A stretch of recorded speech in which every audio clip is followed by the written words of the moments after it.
Pod Save America is brought to you by ZipRecruiter. Have you ever found yourself in a staffing crisis? None that compares to what's been going on with this Trump administration. Our staffing crisis involves the number of people in a bathroom. Our staffing crisis is we are jam-packed into this office. I mean, there's not enough chairs. Literally not enough chairs. But there's a smart way to avoid a different kind of staffing crisis, not having the right people, by using ZipRecruiter. Their powerful technology learns what you're looking for. It identifies people with the right experience and invites them to apply to your job. In fact, 80% of employers who post on ZipRecruiter get high-quality candidates through the site in just one day. ZipRecruiter even spotlights the strongest applications you receive, so you never miss a great match. ZipRecruiter's like, check out Derek. Check out Derek. That's why ZipRecruiter is the smartest way to hire. ZipRecruiter is a presenting sponsor of Pod Save America, and right now, our listeners, including Derek, can try it for free at ZipRecruiter.com/crooked. That's ZipRecruiter.com/crooked. Once again, ZipRecruiter.com/ I think Scott Pruitt may be corrupt. I don't know. crooked.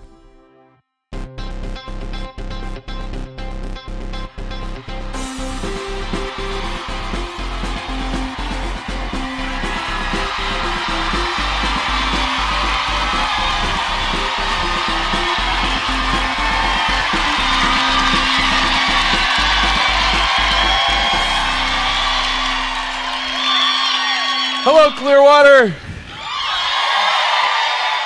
Welcome to Pod Save America. I'm John Favreau.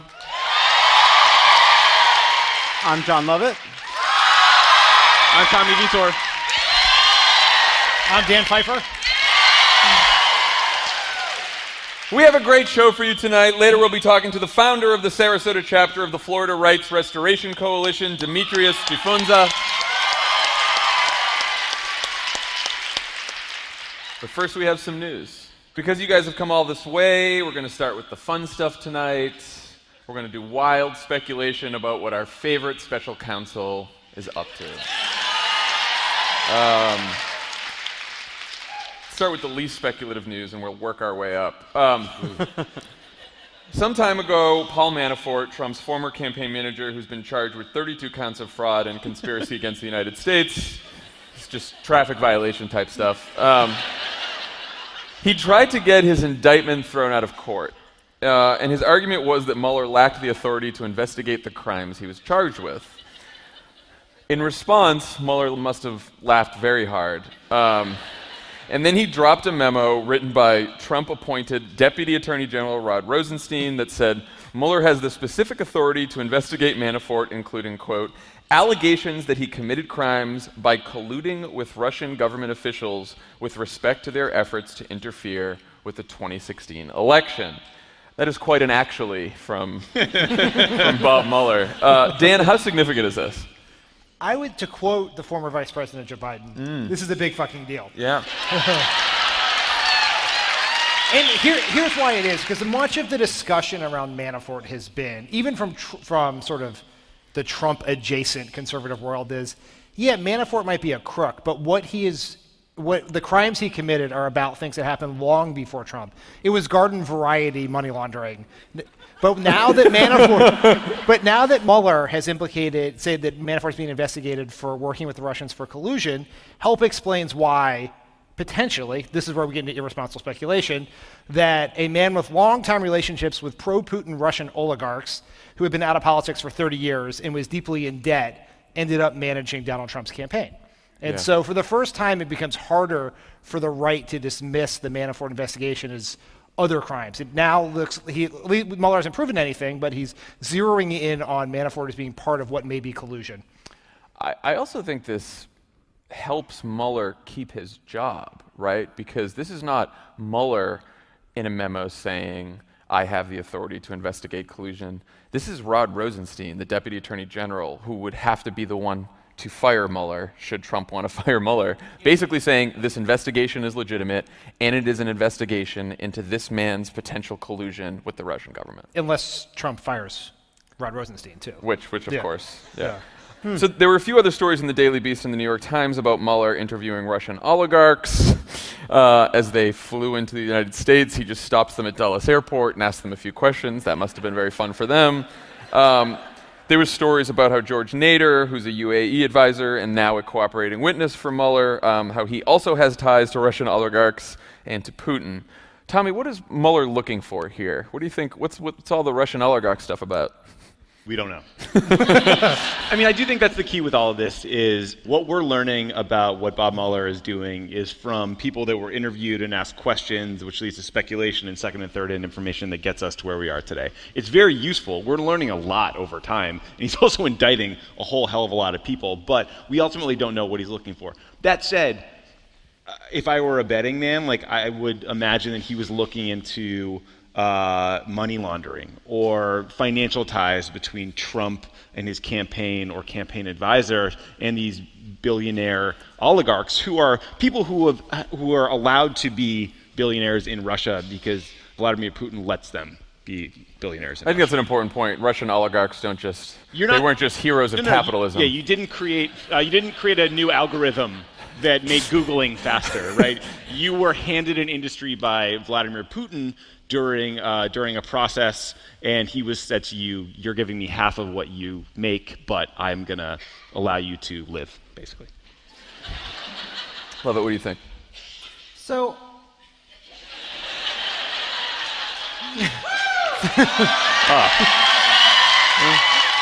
make 2 quick points.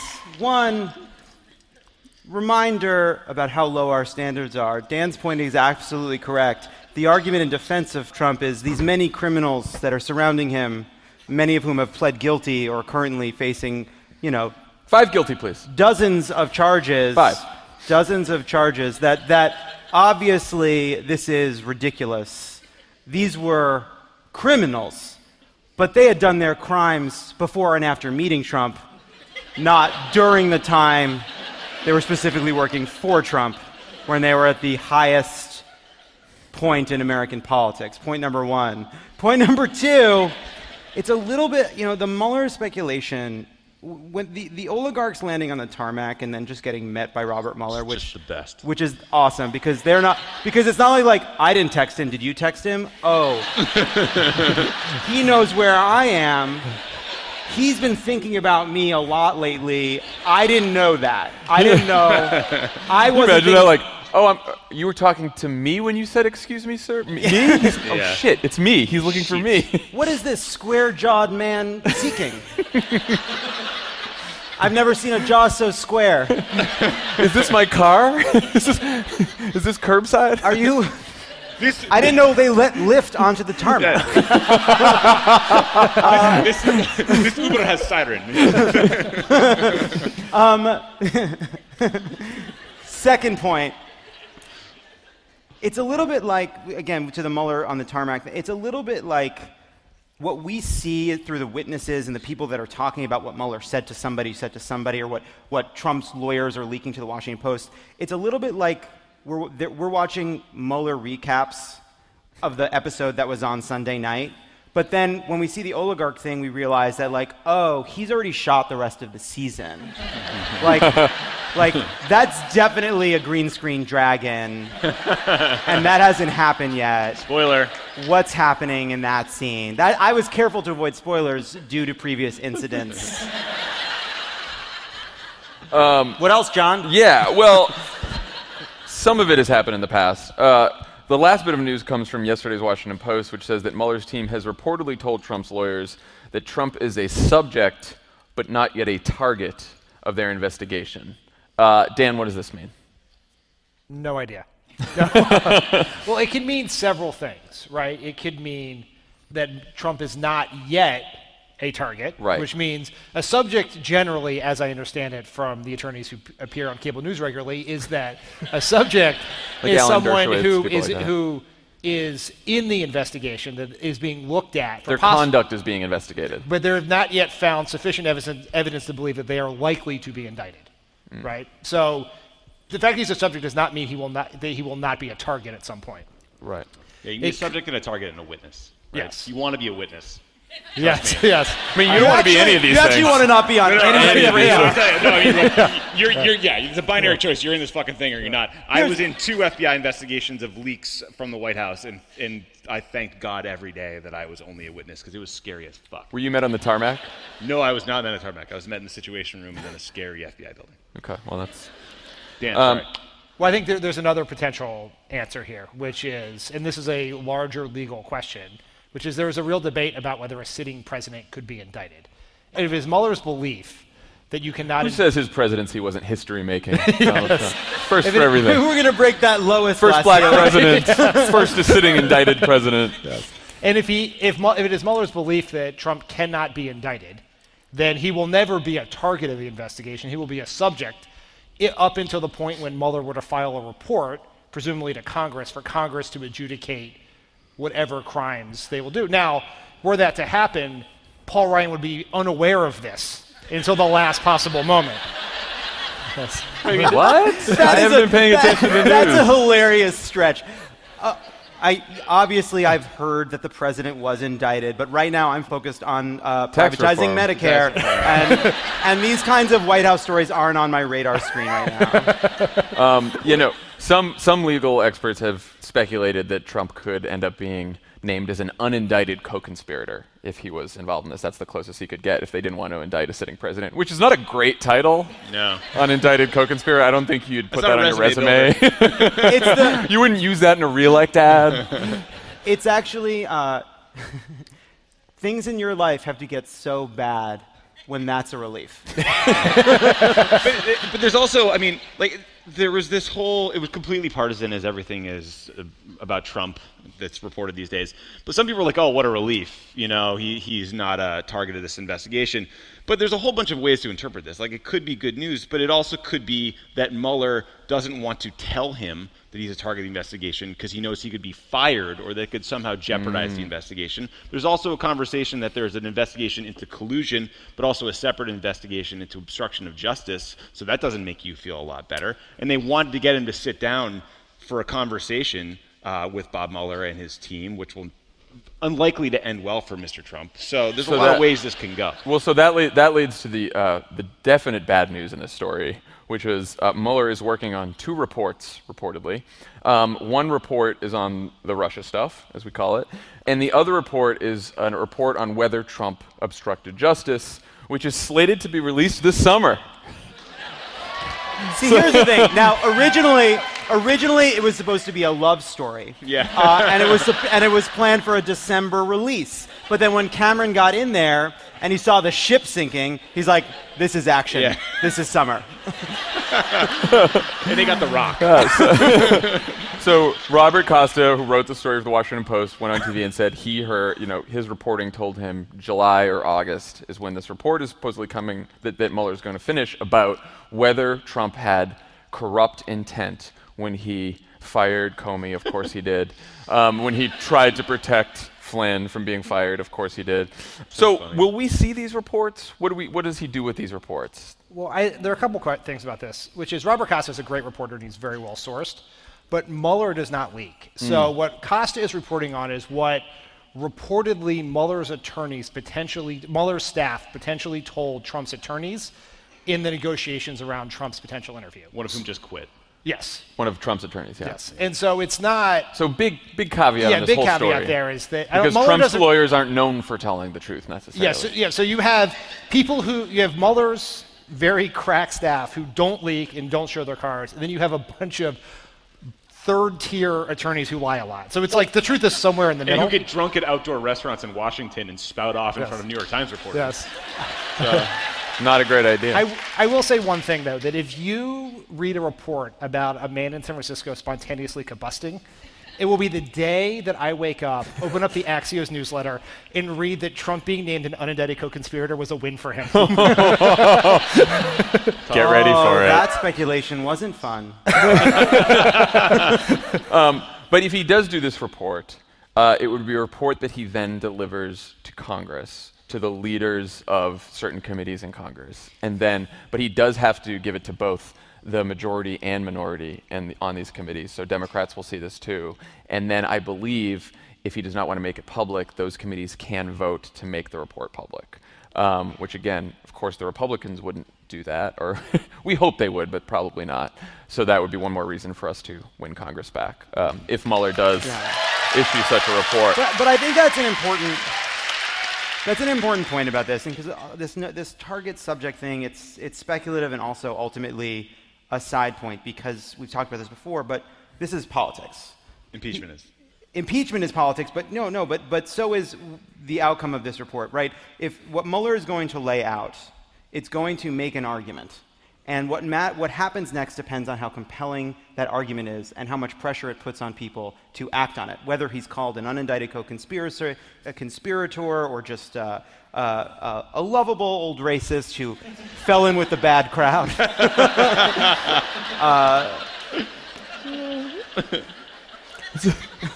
It is interesting that he is preparing to release to Congress, if these reports are true, the report about obstruction of justice before the Russia stuff. And I was thinking about this, one potential reason for him doing that is if he releases a report that says that the President of the United States intended to obstruct justice in order to prevent this Russia investigation from going forward, it then becomes much harder for Trump to fire Mueller before he releases the second report about Russia.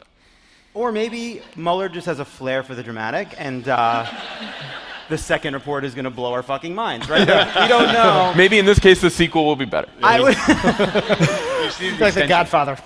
I will tell you, I lost fundamental trust in adults because I didn't understand that people would just lie about things. When Billy Crystal was doing an interview and he said that City Slickers 2 was going to be better than City Slickers 1. And I remember seeing that and I got so excited because he was like, this is one of those times where the sequel is even better. Oh, that's and so I sad. was pumped. I'm so sorry. Sorry, man. And so in a way, it also prepared me for our current politics. Okay. So we talked about this a little on the last pod, but it appears that the president plans on sending National Guard troops to the U.S.-Mexico border based on an erroneous news report he saw on his favorite television program. Fox and Friends ran a segment saying that a horde of immigrants are intent on sneaking across our border in order to commit crimes and take all of our social welfare benefits. But that was just who Mueller met on the tarmac. Because they had a White House thing to get to.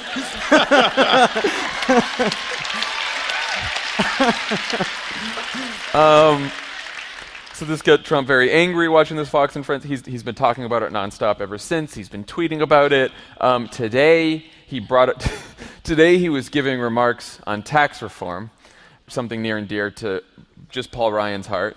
And he threw the remarks and said, these are boring, and instead started talking about this caravan of immigrants and said, this journey coming up, women are raped at levels that nobody has ever seen before.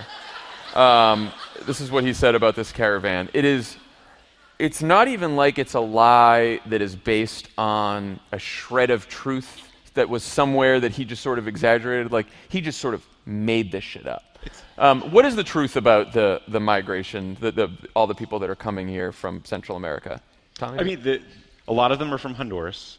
There was a terrible contested election in Honduras, so a lot of them are fleeing political oppression. A lot of them are fleeing organized crime or violence, and they might be killed. So this is an annual movement of people north. They band together for safety. They're trying to avoid being raped or killed or robbed. It's literally the reverse of what this horrible person that is our president is saying about them. They're trying to immigrate maybe to Mexico or maybe to the United States, but they're doing it the right way. Even some dickhead at Breitbart clarified for the world that when you apply for asylum in the United States, that's legal migration. That's doing it the right way. That's getting in line. Breitbart. And doing it Breitbart the way we had to want correct them Fox do and it. Friends and Donald Trump. Yeah, and yet We're through the looking glass, people. Hug the people you love. He's demagogue. Like this is why I hate him so much. Is because This is why. no, but like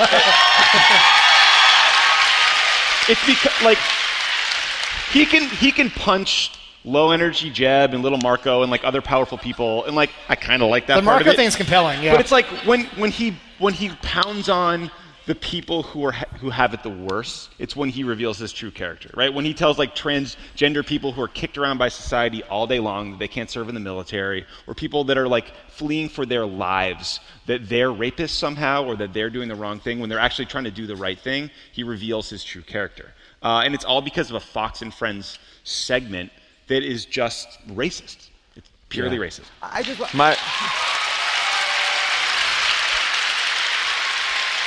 Yeah, I was gonna. I think that's all right, but it's also. I even think it's a bit more nefarious. I think there are plenty of times where he is lashing out because something he saw on Fox and Friends, but I do believe there's more intention here because he sees this on Fox and Friends, and his bite-sized brain can latch onto this bite-sized fake thing that he knows will be easily consumed by the base he's trying to rile up at a time in which every headline is bad for him, right? The Mueller's headlines have not been good. The Scott Pruitt story reflects poorly. Ann Coulter has turned on him. I was going to say, that probably more than the other headlines is what's really spun him up about this, is that his own base, ever since he signed the omnibus spending bill, which did not build the wall because somehow he thought Congress was going to give him the wall, and they did not, his base started revolting. They said he's not going to actually build this wall after all. He's not serious on immigration. So at the same time, he sees this story, and he decides, this is where I'm going to make good with the base, and I'm going to latch onto this. And it's disgusting. And my rage is directed at Trump, but it's also directed at the fucking assholes at Fox and Friends for running the story. Like, if you are in a place where a Breitbart immigration reporter is correcting your news program, like, you have sunk to such a low. It's also this is the immigration reporter at a nativist website. It was like, hey Fox, you might have crossed the racist line there. Yeah. And I'll say, like, we've been talking so much about the politics about this, but you guys should read this story in the New York Times about these people who've made this journey. It's heartbreaking. I mean, the group includes, there's about 1,000 people. The group includes 300 kids, 400 women. They're doing this together, and they're, like you said, they're coming together so that they don't get attacked on the way they're themselves, so they can band together for this. They're learning the immigration laws in Mexico and the United States so they can apply for asylum the right way, and they're fleeing their homelands in the first place because there was gang violence there. I mean, these people are literally doing everything right. They're very courageous, and now they are at the center of this ugly, it's just gross what Donald Trump is doing. Yeah, and just the... It's beside the point, but Fox and Friends, it wasn't a good show before Trump became president. But, like, I want you to imagine in your life that you have a job, and it turns out, all of a sudden, every day the president shows up and just listens to you for an hour. Every single day. It would be an incredible responsibility. You'd take it really seriously. You'd want to say things that were true and that mattered, that would help people. You wouldn't want to incite his worst instincts. And these people don't give a fucking shit.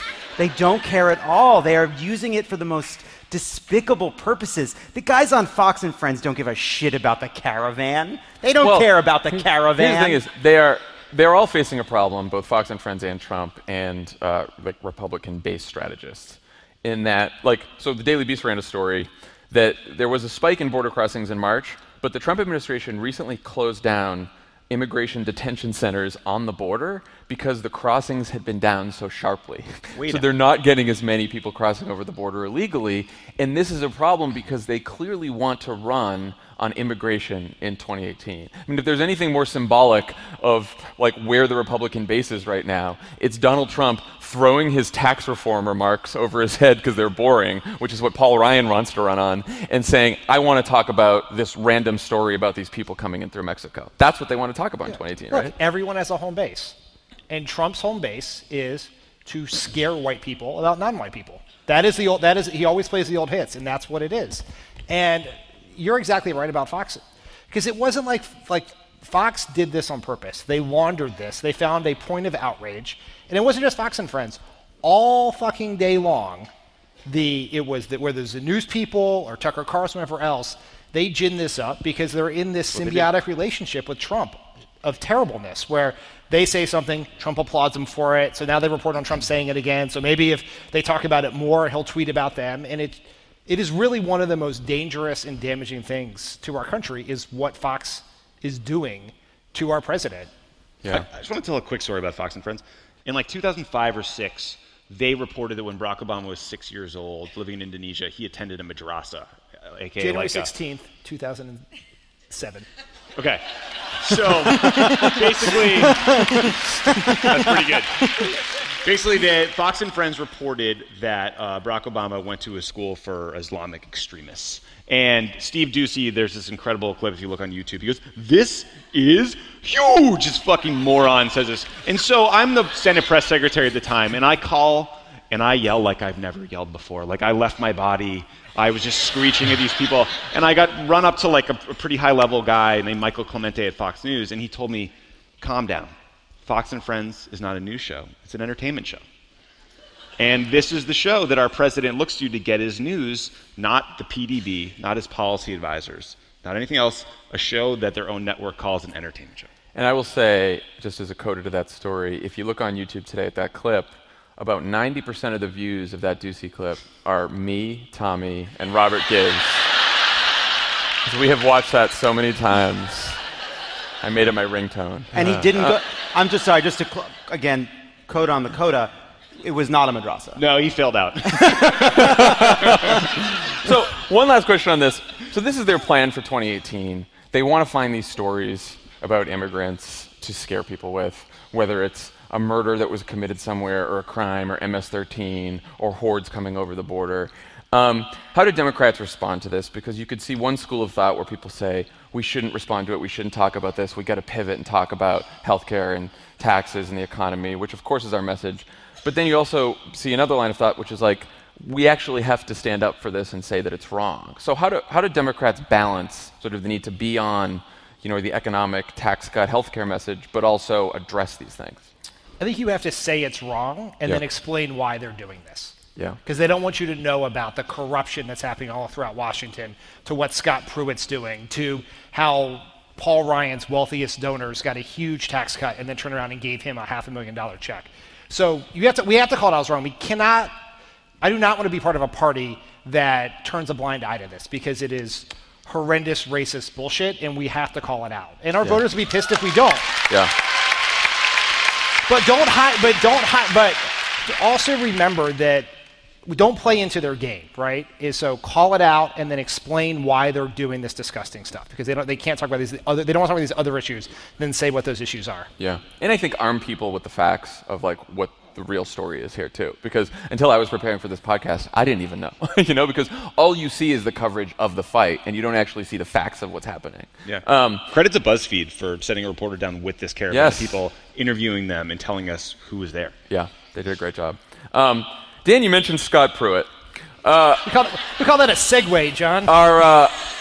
It seems as if our EPA administrator is in a bit of trouble. Here are some things that he did. Couldn't see the forest for the trees, John. He Don't encourage that. He could do better. He got a special discount on a DC condo from a lobbyist who was trying to get approval for a pipeline from the agency that Pruitt runs. You don't have to be an expert to know that that's wrong. He spent more than $100,000 on first-class flights because when he flew in coach, a passenger complained to him about his policies. That passenger, Al Gore.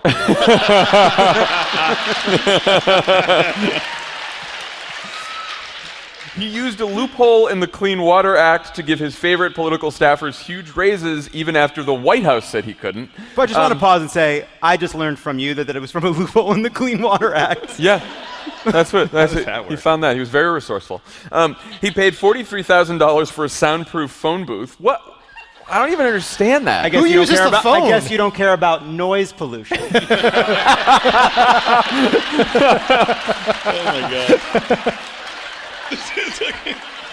Like a David Axelrod over here. If what you're saying is I'm a hilarious avuncular fellow, fine. He asked them to flip on the sirens in his car so that he could get to a mediocre French restaurant in D.C. on time. I'm saying it's mediocre. We've had to wait at that restaurant for way too long. And then this broke a couple hours ago. 5 senior staffers including his chief of staff and some former Trump campaign officials, were reassigned or demoted within the EPA when they complained to the White House about Pruitt's conduct and his spending. John Kelly warned Pruitt that the scandals needed to stop. The White House said they wouldn't defend it. One of Pruitt's top deputies resigned today. Why is he still there, guys? What is going on? I think he's still there because he was one of the people who came in because he had a close relationship with the Koch brothers, and huge fossil fuel interests installed him in this job to slash regulations that help them make a whole lot more money. So there's a lot of big money conservative interests who want to get his back, and you're seeing them whispering into the ear of people like Ted Cruz and like hiring PR firms to blast out clips or reporters about all these conservatives who have his back. I think it's all one and the same. Mm-hmm. There's also the reality that if Trump fired him tomorrow and named someone else to take his job, they would have to go through a whole round of hearings and things, and it would just create more problems. Yeah. Dan, what do you think? Well, Tommy is right. The Koch spent more than $3 million on lobbying and advertising campaigns to get Pruitt confirmed. He's essentially, they've embedded him in our government to do their bidding. Sort of a waste of money since they also had Paul Ryan to do that, but that's neither here nor there. And which is why you've seen like David Shulkin or Tom Price, the VA and HHS secretaries, go down very quickly for, frankly, less scandalous behavior than Pruitt. Way less. Yeah. I mean, Tom Price failed to help repeal the Affordable Care Act. Scott Pruitt succeeded in polluting the environment. So, like, he's a successful polluter. Yes. Well, yeah, Scott Pruitt is in the category of person that Republicans said, yeah, we don't like Trump, but we got Pruitt. You know, this is exactly the kind of guy we want. Like we got Gorsuch. Person. Yeah, like we got Gorsuch. Right. It's like the EPA is a place where they want to fight these ideological battles, and he was the perfect person to do it for them. Like the way these things always happen, whether it's Republican or Democrat, is people stand by the person until members of their own party from Congress call and say, this person's got to go because I'm now feeling pressure that I have to come out and say this person has to go, which is what happened with Price. Right. We have like 2 or 3 Republican congressmen who have said that he should go now. 2, I believe, from Florida. Yeah. And no one from leadership, right? And it is for this exact reason that he is doing their business. They are doing the Koch's business. They're all part of the same company here. And so they're not going to call for Pruitt to go, and probably ever, frankly. And they're not going to get someone confirmed again. That would take time, and destroying the planet cannot wait for such a thing. But it's like, I kind of get their logic here. Because like, if you're sitting in the White House, you're like, well, you know, these Pruitt headlines are a huge pain in the ass. But like, if it wasn't that, we'd be talking about Stormy Daniels for another 5 days. You know, it's like not like they're balancing this against a great rollout. You have to be a entirely immoral person to think that. Like, you're a nihilist, essentially. Yeah. No, I mean, they like what they're getting out of him. And there's been a lot of focus on the corruption itself, but I want to just talk about some of the major policy moves that he's made. This week, Pruitt announced that they're rolling back the Obama fuel economy standards, which would have required American automakers to reach an average fuel economy of 54.5 miles per gallon by 2025. That would have saved 12 billion barrels of oil. Cars are, of course, the biggest source of carbon pollution. That's a big deal. They even, because California has set their own high fuel economy standard, Pruitt also said, we're going to sue California so they don't even get to determine their own standard. In part because California is big enough, and other states will follow, that it will make Pruitt's efforts to pollute ineffective. Even the car companies were like, whoa, that's way more than what we asked for. Yeah.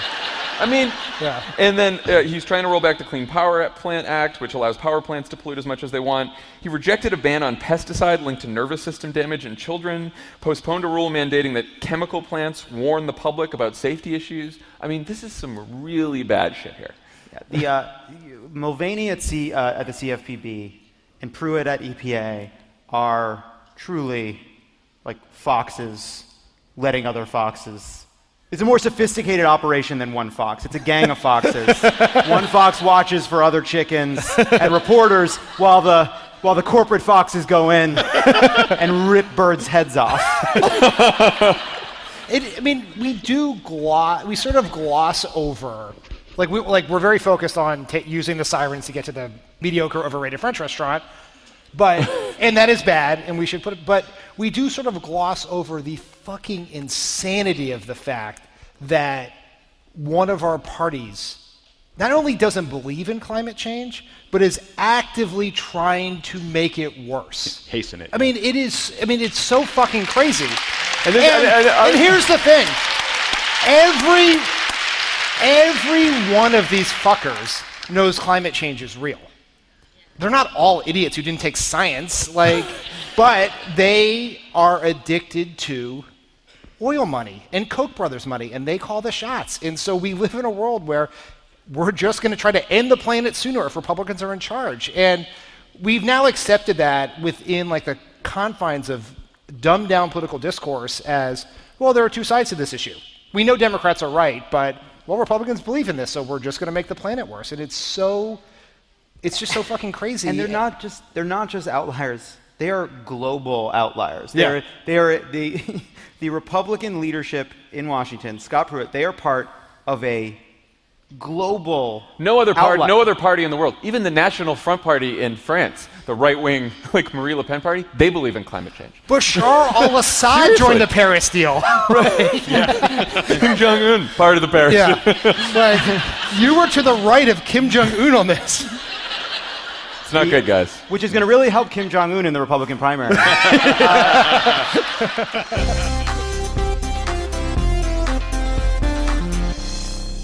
Pod Save America is brought to you by Parachute. Has anyone, Tommy, ever tried to steal your parachute towels? No, that would be troubling. Yeah, it's like a couple things have got to go wrong. Like a legit break-in. I went to the parachute store over the weekend. Nice. How was it? It was lovely. I got some linen sheets I based on your recommendation. I imagine you walking in on one of those thrones with 4 to 8 people carrying you. A litter? Like a litter or what's the other word for it? Let's go with litter. Okay, cool. No, I didn't. I walked in using my own legs, and I looked around and I picked out some sheets. I spent a little bit of time ruminating on the color of the linen sheets. What'd you go with? I went on a mix. I got some white. I got some that are the color fog. And then I got some navy blue pillows to kind of highlight. Anna proposed the navy blue. She said it was great for pets because they stomp on your sheets with their dirty feet. That's my problem, right? Because Pundit can be... she jumps on the bed. They're filthy animals. They're dogs. We let outside things inside, and it's gross. It's terrible. If it was a raccoon, we'd freak out. Parachute. Very comfortable bedding in bath linens. I also have the robe. I also have the towels. I'm going to be sleeping on linen sheets like, some sort of royalty. Congrats. Visit parachutehome.com/crooked for free shipping and returns on Parachute's very comfortable bedding and bath linens. They offer a 60-night trial, so if you don't love it, just send it back. That's parachutehome.com/crooked for free shipping and returns on Parachute's very comfortable bedding and bath linens. End of ad. Pod Save America is also brought to you by Honey. You'd never turn down free money, right, Love It? I wouldn't. Well, if you shop online without the best coupons, you're already paying too much. Fortunately for you, there's a free browser extension called Honey that automatically finds the best coupons on the web, so you always get the best prices on everything online. You might say you catch more buys with Honey, Tommy. Well done. With just 2 clicks, you add Honey to any browser for free, and they shop like you normally do. Honey scans and tests millions of coupons in the background. At checkout, Honey will automatically apply the best coupon and get you the biggest discount. Over 7 million people use Honey every day, and together they've saved millions of dollars. When Honey's got your back, you'll never overpay for anything ever again. What's the last thing you bought with Honey, Love It? Socks. Love It bought socks with Honey. You can buy some shoes with Honey if you wish to go with the socks. It's great. There's no reason not to add Honey to your browser today. It's free. It takes seconds to install and will save you tons of money. Add Honey to your browser for free right now at joinhoney.com/PSA. That's joinhoney.com/PSA. Thank you, someone, for finally using the PSA code. It's so simple. Now for a game we call OK Stop. Here's how it works. We roll a clip, and then when we feel like it, we say, OK, stop, to talk about it. Obviously, we've discussed Scott Pruitt a bit. But Scott Pruitt, he's not afraid to face the media, as long as it's Fox News. However, once in a while, Fox News will surprise you. They'll actually ask a hard question. Yeah. For a second. Once every 4 years. Yeah. Like sweeps or something. It's like the eclipse. There's Megyn Kelly at the debate, then this. Yeah. Anyway, it's Ed Henry and Scott Pruitt. Let's watch it. Why did you go around the president and the White House and give pay raises to 2 staffers? I did not. My staff did, and I found out about that yesterday, and I changed it. So somebody being fired for that? That should not have been done. And So who did it? It may be there would be some accountability. A career person or a political person? I'll have to. I don't know. I don't know. You who- don't know? You I don't run the know. agency. You don't know who did I that? Okay, found out stop. about the-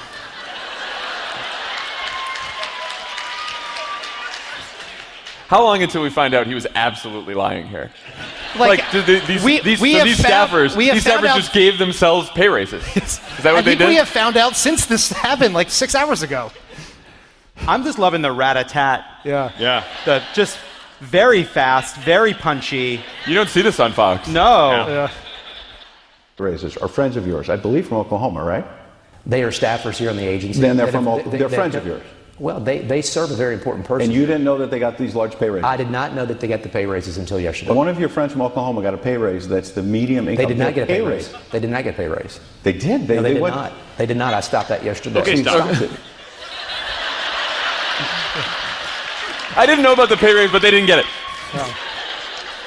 It's really interesting that Fox decided to dig in on this. They must have gotten either a signal from headquarters or from the White House itself. I honestly to go didn't know after it. what you meant by headquarters. I was like, are you being funny and talking about the yeah, keep going. No, because there have been huge there have been instances where tens, if not hundreds of millions of dollars were wasted on something and they were dismissed out of hand. But suddenly they're pissed about 58 grand. It's just fascinating. I feel like, yeah, isn't it like every once in a while, like Hulk Hogan has to lose one fight Yeah. one time? That's when I stopped watching. This is part of the Fox scam, which is for the rest of time now, when we and others point out all the absurdity, the bullshit, the propaganda, they'll point back to this and say, remember that time Ed Henry went after Scott Pruitt? See? Fair and balanced. Fair and balanced. Yeah. This is the exception that doesn't prove the rule. Right. Are you embarrassed that It should you not run have this happened. agency? It should not have happened. And the officials that were involved in that process should not have done what they did. President Trump said he would drain the swamp. I don't. Look, Is draining the swamp... Okay, stop. rent- I just want a little note for Scott Pruitt for next prep. When someone just says as a statement, Trump said drain the swamp, if you respond defensively before the question's been asked, you're not doing a good job.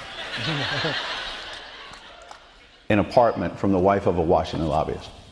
I don't think that that's even remotely fair to ask that question. Okay, so why did you then accept $50 a night to rent a condo from the wife of a Washington Well, let's lobbyist? talk about that. That is something that, again, has been reviewed by ethics officials here. They've said that it's market rate. You're renting it from the wife of a lobbyist. There were comps done. If you can go on Craigslist today. And Okay, it's been stop. done.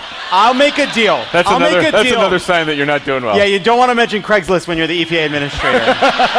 Go on Craigslist. Go on Craigslist. Here's what I would say. I'll make a deal with Scott Pruitt. Here's my offer. We'll move on.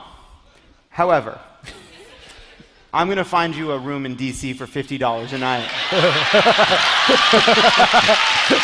You're not gonna like it. And you're going to sleep in it. And that's End that? of That's deal. the deal. End of deal. Cool. Fuck it, I'll throw in the wall. Secretary's going to Cat Craigslist today shows rentals for one bedroom of less than $1,000 on Capitol Hill. Okay, in New stop. York. Again, just another sign you're not doing a good job when you're going Bob Barker on apartment rates in D.C. $1. The Yodel game. Ed, as you can see on the Plinko board, I clearly landed at $50 a night. I should have picked a different game. Plinko's a great random. game, though. Plinko's It's a great great. game, Plinko. Plinko's great. The lobbyist gave him a Toyota Yaris. I like that. I've lived in Washington over 25 years. Well, Have you made mistakes? I think this is something that needs to be corrected. And it was do a you take mistake. responsibility? It was a mistake by my team. By your team. So do you take responsibility I'm as the fixing boss? it. I'm fixing it. Do you take responsibility? I'm fixing the problem. Okay, stop. Does it look like they did a face swap with Jeff Sessions and Larry Kudlow? Do you see that? Yeah. I know it's an audio format, but just letting you know. Next Attorney General right there. I mean, this sounds like a conversation between a rabid bunny and a nervous badger. If Donald Trump sees this interview, or if he already saw it, he's not happy. if Pruitt goes, this Not will the be corruption. why. Yeah. Not all the other shit. It's this interview. Yes. And if it's ironic too, because if Scott Pruitt had chosen another outlet and knew it was going to be tough, he would have prepped. And all he needed was to get him out of this in this world we live in, which again is not an ideal place. Is something like, this is a concerted effort by the left to run me out of town because of all the good shit I'm doing. If he could have gotten a sentence out like that, Yeah. but he didn't. And that's okay, stop.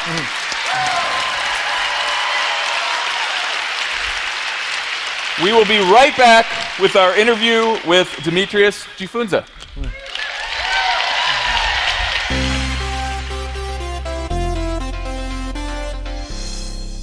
Pod Save America is brought to you by Upside. Let me ask you this, Thomas. How great would it be to have the kind of support astronauts get when they take a business trip? It would be the greatest. I never think of an astronaut going into space as a business trip, but of course it is. Though it's not like you have, what do you get, a per diem? You know? Well, you get a drink at liftoff. But then it takes forever Only to if get you're- the entree. And then when they're boarding, do they have groups? there's an $8 buffalo wrap, but it's only half a sandwich. It's so annoying. What is going on with these half a wraps? You know?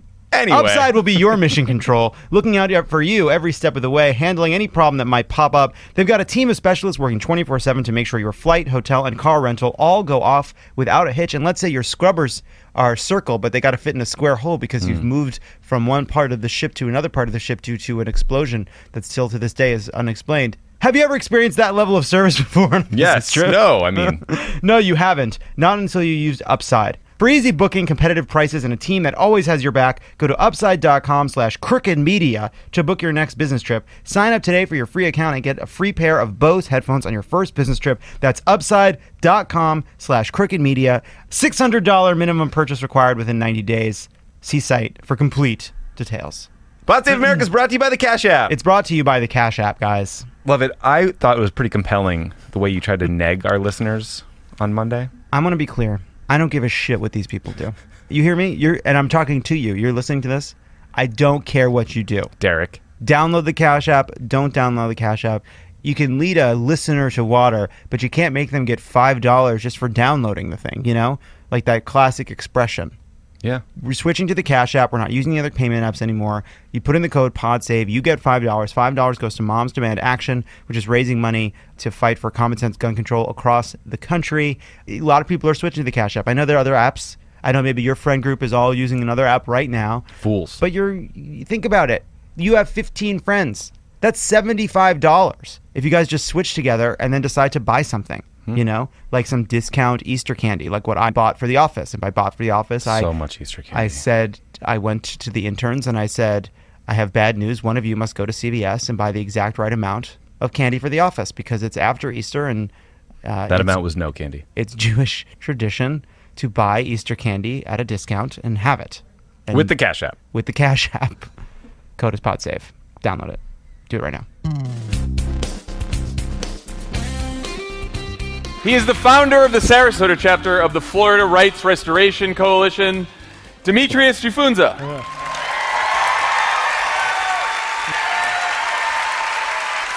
Good. How are you? How you doing? Thanks for joining us. Thank you for having me. All right. So you're one of the point people pushing a ballot initiative that, if voters approve this fall, will restore voting rights to more than 1.5 million people in Florida. Yes, I am. Yes, I They're familiar. People who currently can't vote because they've had felony convictions in the past. You're also among that group of people who can't vote because of the very rules you're trying to fix. Exactly. Yes, I am. Tell us a little bit about your personal connection to this issue. Okay, my personal connection. First of all, thank you for having me be here. And I got to say this here. I'm a little nervous.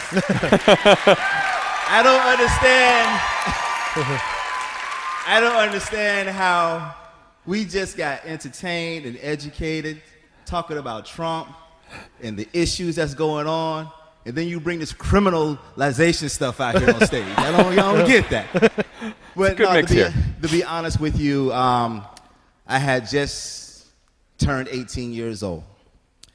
And a group of friends and we went to another county that we didn't live in. an armed robbery was committed of a conveyance. We got away at the time, but then subsequently, people started talking, and next thing I know, the detectives is at my door. I don't have no Hollywood story to tell you that I come from a broken home and bullets flew by the bedroom window every night. I don't have that type of story. I come from a two-parent home. My mother is actually a police officer who writes the rules and policies for the police department in Virginia in the D.C. area. So I grew up not with a golden spoon in my mouth, but a silver spoon. But I always wanted to know what it was like on the other side. So the first time that I actually did something is when I got caught and got in trouble and was sentenced to 47.25 months to the maximum security state prison. Yeah, first time ever being in trouble. I do the time. I come home. I'm doing everything that is required of me to do. Then there's a technical violation that the funds was not paid in full at the time when it was supposed to be paid. So the violation of probation came along with other miscellaneous stuff. And instead of reinstating probation over and over again, the public defender said, well, what do you want to do? I said, I just want to get this done so I can get on with my life. So I had to go back for another close to 2 years. I come home this time, and I said, I'm done. And I told people that your life is not over. Well, I don't think my life is over just because of bad decisions that I had made. So I didn't know how it was going to happen. I didn't even know if it was going to work. I went back to school. I went to school and obtained my degree as a paralegal, to where I'm working right now as a paralegal for the past 14 years. Thank you. I'm a community activist concernist, if that makes any sense. I don't run around pumping the fist and blocking traffic and doing a bunch of marches, but I do get involved in the serious issues that can perhaps change someone's life. So I do a lot of public speaking, and one thing that I found out is that individuals that go through those channels and they come home, the first thing that the family does is throw them a big party and say, go out and get a job. And I found out after talking with many people, that is the worst thing that you can do. That is the biggest mistake. The first thing that an individual should do is seek some type of mental counseling because of the things that they went through, endured, some of the things they don't want to tell you that happened to them. And as long as mental counseling is in the play, that way you can kind of put an end to the recidivism, and the restoration of civil rights for those would not be in vain. So with that said, I went back to school again, and I'm currently obtaining my master's degree in clinical mental health as to where I'm trying to work with.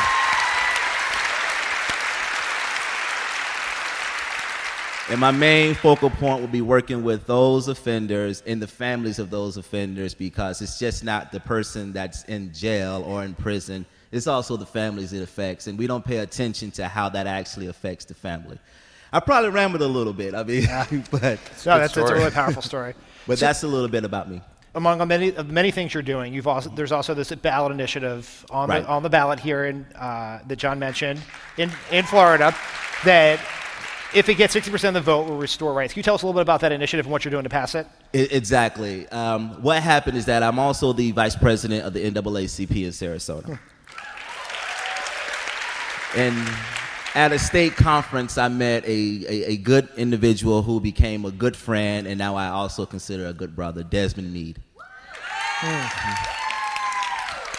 Desmond Meade is actually the founder of the Florida Rights Restoration Coalition, and his story is tremendously, exceptionally, wonderfully, it's just an inspiration to know. So I definitely encourage you to look up his story. But at that conference, he and I, we had a conversation because I listened to him as to what he was doing. He was talking about this initiative. He was talking about pushing the issue to get this on the ballot, because at that time, it wasn't on the ballot yet. He was still trying to get the petitions signed so he can take that back to Tallahassee.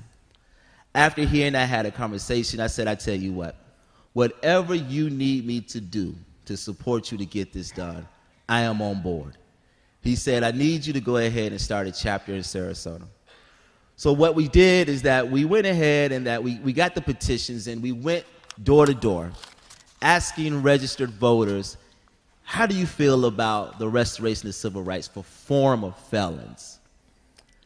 The response was tremendous. I had no idea that so many people felt that, yes, they should have their right to vote as long as they have completed all their obligations and is no longer on any type of probation at all. The signatures were signed. We needed over 700,000 signatures signed. We got well over that. The ballot. The amendment is on the ballot. One thing that I want to say is that even though many people think this is a political issue, the Florida Rights Restoration Coalition look at this as a moral issue.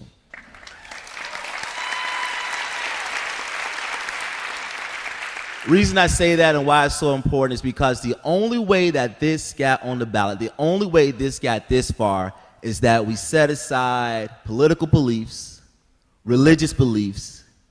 Race was never an issue. Gender situations was never an issue. This is an issue that affected everyone, young and old. If you live in the state of Florida, this affected you. And that vision alone is what got us this far. So when we talk about the Florida Rights Restoration Coalition and the right to vote, this is a moral issue that everybody is affected, but the only way it can change is if we include everybody in the fight.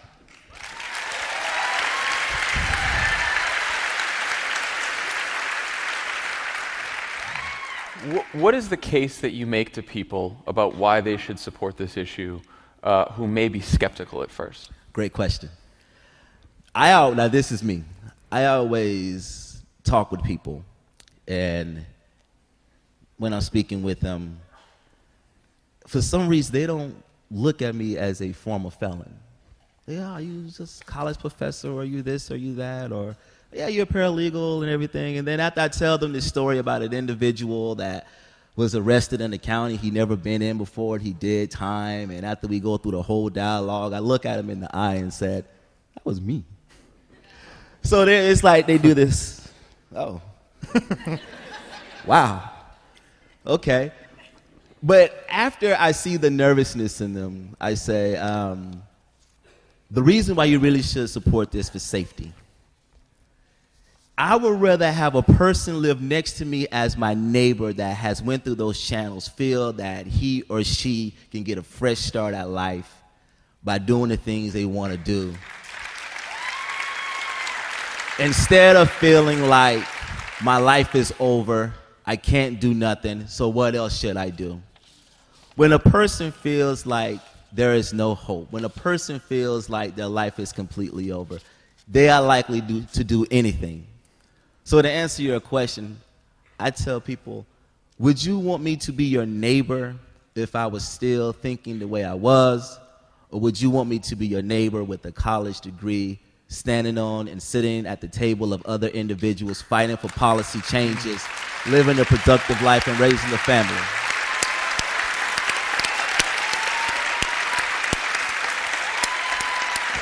Because when you sit comfortably, and this is what I tell them, when you sit comfortably within the confines of your own home, looking out the window, watching Fox and Friends,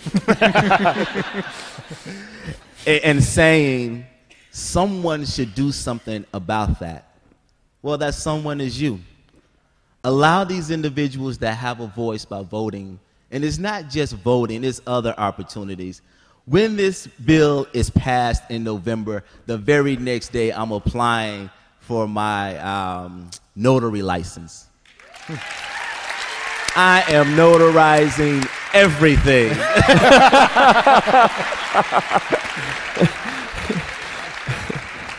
Yes. So separate and apart from the initiative on the ballot, there's also a big legal battle right now with the governor and the attorney general about challenging the current system.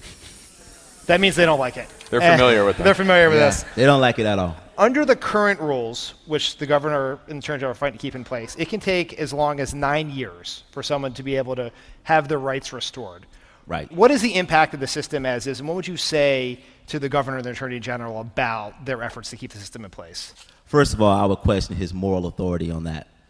Because, the way it is right now is that you have to wait 5 years after you have completed your obligation. That does not just mean being released, but any type of probation. You have to wait 5 years after that.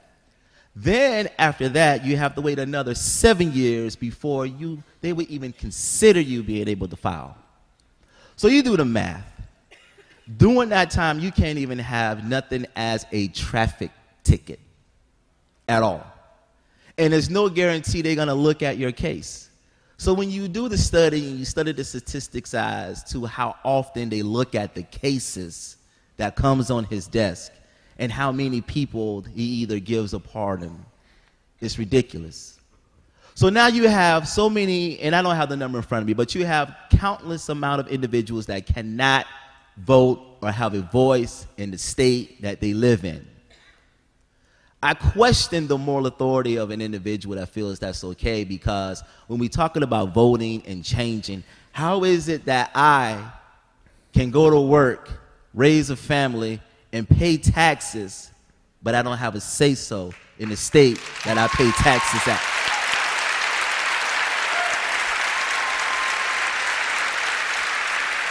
So, if I was to talk to the governor and his cabinet, I would tell him, don't look at me. Don't even look at the other individual standing next to me that's up here petitioning for our rights to be restored.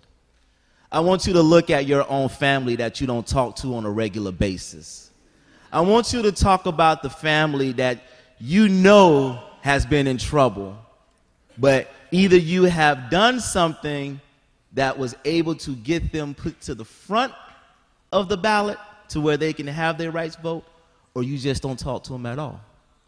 Because every family has an individual in it that has made bad choices. Not mistakes, but a bad choice. And that's one thing I want to make correct.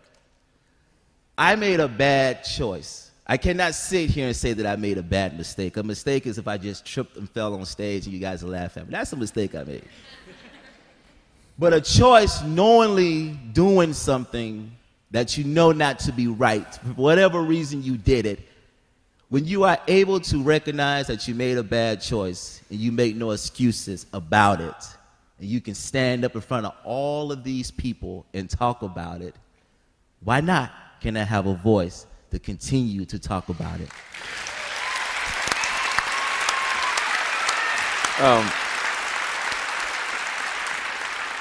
Demetrius, last question. How can everyone here and everyone listening help with the ballot initiative? Vote yes to Amendment 4. Yeah. All right. Vote yes to Amendment 4.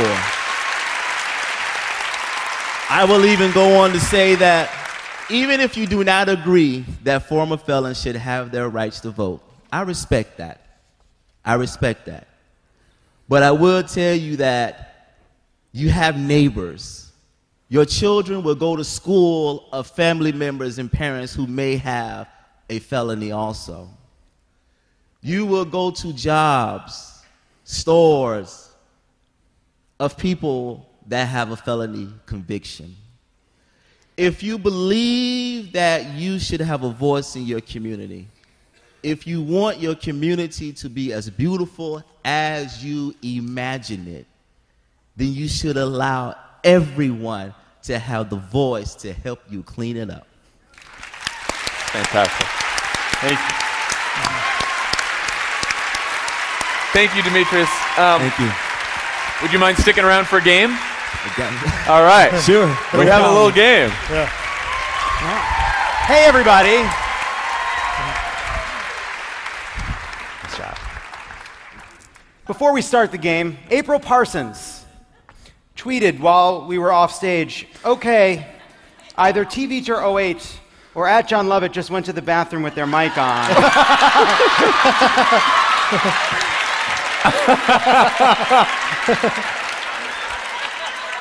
It is officially a mystery. I'm going to give you a chance. Do you think it was Tommy?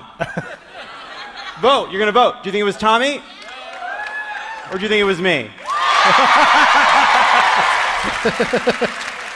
So let's play the game. I have to let the laughter die down. It won't make sense because we are definitely cutting this. Leave it in. Leave it. Oh, can I know? Fine. Protest works. We'll leave it in. Florida is known for many things. Wow. You're laughing at yourselves. White sand beaches, bright red tomatoes, and black people systemically prevented from casting a ballot. Wow. Okay. It's true. I'm sorry. It's something systematic. We're talking about it. In the Sunshine State, 1 in 10 adults cannot vote because of a felony conviction, and for African Americans, it's worse. 1 in 4 African Americans in Florida cannot vote. Florida is one of 4 states that won't allow felons to vote even after they serve their time, which is why today we're going to play America's saddest game show. Say it with me. Thank you. Oh, wow. It's interactive. Would anyone out there like to play the game?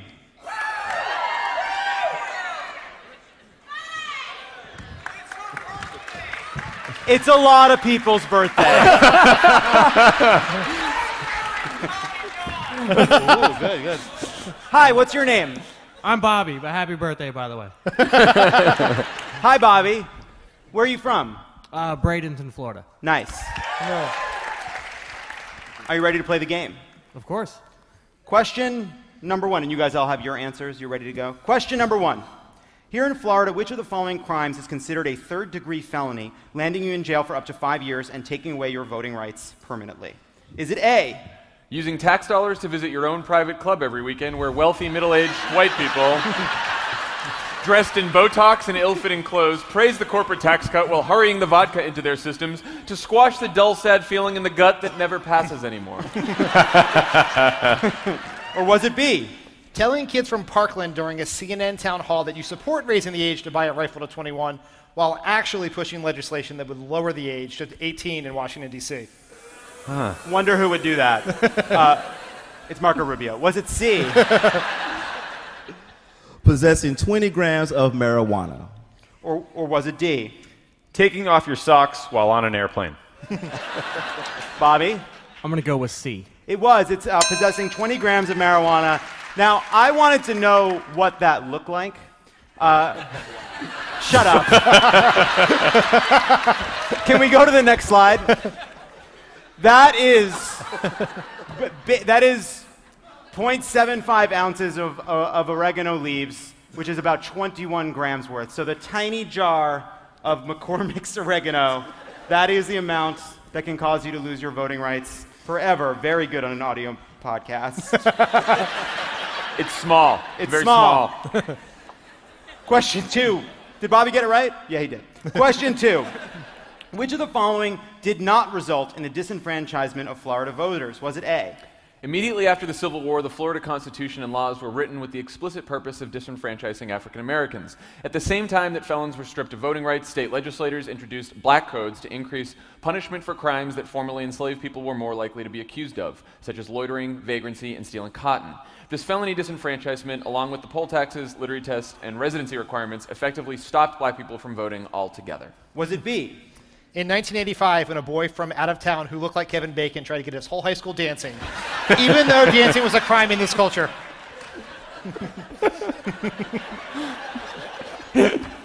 Was it C? Demetrius, thank you so much for being here. That's right. Okay, I'm going to get it right, I promise. Take your time.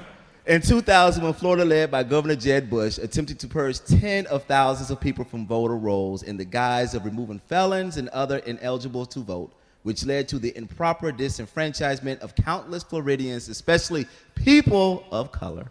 Or was it D?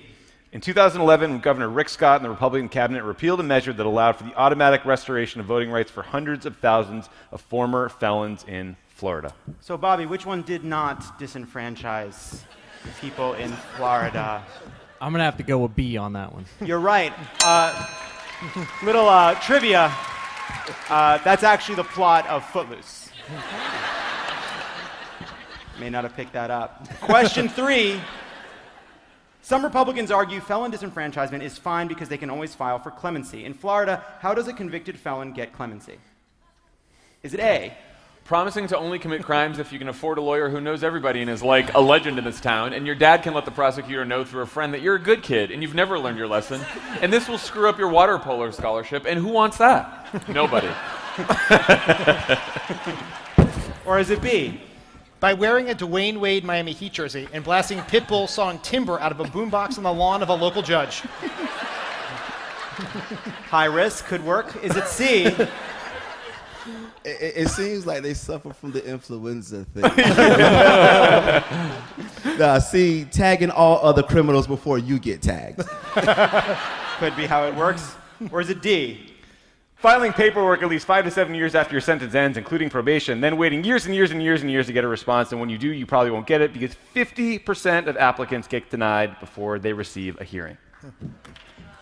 I'm going to go with D on that D one. is right, Bobby. Question 4. 74% of Americans, including 60% of Republicans, believe people who have been convicted of felonies should be allowed to vote after they complete their sentences. What are the other 26 so worried about? Is it A? The Purge. Is it B? You ever see Gangs of New York, where Daniel Day-Lewis had the mustache and threw axes at people? I'm pretty sure that's what they're afraid of. Is it C? More Democratic voters. Or is it D? Obviously, the correct answer is C. But let's not gloss over how fucked up it is that all these people want to do is vote and participate in democracy after they serve their time. Let them fucking vote!